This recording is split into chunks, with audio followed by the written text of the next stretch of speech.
Melbourne వేదికగా team India Australia మధ్య జరుగుతున్న 4వ టెస్ట్ మ్యాచ్ మంచి రసవత్తరంగా సాగుతుంది. 474 పరుగుల లక్ష్యాన్ని ఛేదించే క్రమంలో టీమిండియా టాప్ ఆర్డర్ బ్యాటర్లు తడబడిన వేళ 8వ స్థానంలో బరిలోకి దిగిన తెలుగు తేజం నితీష్ కుమార్ రెడ్డి వాషింగ్టన్ సుందర్తో కలిసి చక్కటి భాగస్వామ్యాన్ని నెలకొల్పి టీమిండియాని ఆదుకున్నాడు. రిషబ్ పంత్, జడేజా అవుట్ అయ్యాక టీమిండియాకి ఫాలో ఆన్ కష్టాలు తప్పేలా లేవని టెన్షన్ పడ్డ అభిమానులు నితీష్ కుమార్ రెడ్డి సూపర్ బ్యాటింగ్ కారణంగా ఊపిరి పీల్చుకున్నారు. ఈ సిరీస్లో ఇప్పటివరకు మంచి ఇన్నింగ్స్ ఆడిన నితీష్ అర్ధ సెంచరీ మార్క్ అందుకోకుండానే చాలాసార్లు వెనుతిరిగాడు.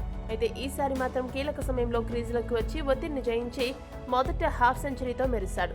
పుష్ప తరహా సెలబ్రేషన్స్ తో అభిమానులను అలరించాడు. నేను ఫైర్ కాదు వైల్డ్ ఫైర్ అనే రేంజ్ లో బ్యాటింగ్ చేసి ఆసీస్ బౌలర్లకు చుక్కలు చూపించాడు. అయితే సెంచరీకి నితీష్ దగ్గరగా ఉన్న సమయంలో సుందర్, బూమ్రా వికెట్లు పడిపోవడంతో శతకం పూర్తవుతుందా లేదా అన్న టెన్షన్ మొదలైంది. ముఖ్యంగా నితీష్ రెడ్డి తండ్రి ముత్యాల రెడ్డి స్టేడియంలో దేవుణ్ణి తలుచుకుంటూ తన కొడుకు తొలి సెంచరీ కోసం విపరీతంగా తాపత్రయపడ్డాడు.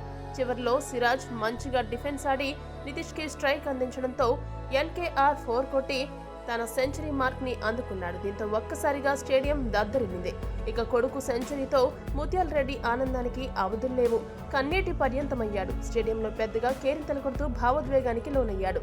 దీంతో ఆసీస్ దిగ్గజం గిల్క్రిస్ట్ నితీష్ రెడ్డి తండ్రితో కొద్దిసేపు ముచ్చటించాడు. ఈ నేపథ్యంలో ముత్యాల రెడ్డి మాట్లాడుతూ తన కొడుకు సాధించిన ఈ ఘనతకి తనకు మాటలు రావడం లేదని, చివర్లో చాలా టెన్షన్ పడ్డానని, ఈ సందర్భంగా సిరాజ్ కోసం ప్రత్యేకంగా చెప్పాలని, అతడు ఆ 2 బంతులను డిఫెన్స్ ఆడి స్ట్రైక్ ఇచ్చి నితీష్ కి అండగా నిలిచినందుకు చాలా థ్యాంక్స్ అని చెప్పుకొచ్చాడు.